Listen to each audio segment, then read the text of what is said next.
চলো এবার তোমাদের মেন কোর্সটা শেয়ার করা যাক। মেয়েকে দুধ পুধ খাইয়ে শাশুড়ির কাছে রেখে এসেছি, শাশুড়ি শ্বশুরের খাওয়া হয়ে গেছে। এখন আমি আমার বরমশাই খেতে বসে পড়েছি। প্রচণ্ড লাগছিল গরম, এই গরমের মধ্যে দিয়ে দিয়েছে তোমার ঠান্ডা ঠান্ডা মশলা কুঞ্চা, আর দিয়ে দিয়েছে ঠান্ডা ঠান্ডা চানা মশলা, সবই ঠান্ডা হয়ে গেছিলো। যাই হোক, তারপর দিয়ে দিয়েছে 20% দ্য স্যালাড আর সস।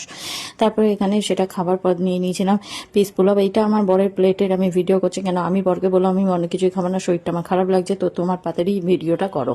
তো তারপরে পিস পোলাওয়ের পর চলে এসেছিলো দই কাতলা, যেটা তোমার পেটি মাছ, আমার বর পেটিই খেতে ভালোবাসে, পেটি নিয়ে নিয়েছিল। সেটা খাবার পর চলে এসেছিলো ভেটকি মাছের পাতুরি।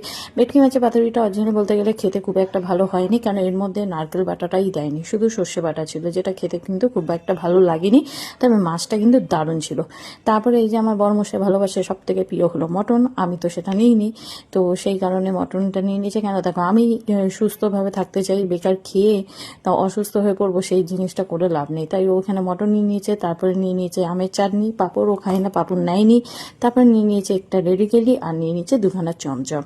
তো এইগুলো সবই ও খেয়েছে, আমি একটাও কিছু খাইনি, আমার শরীর খুব খারাপ হয়ে গেছিলো। তারপরে এখানে হাতটা ধুয়ে আইসক্রিম আর এই যে জলের বোতল নিয়ে ঘরে চলে যাব।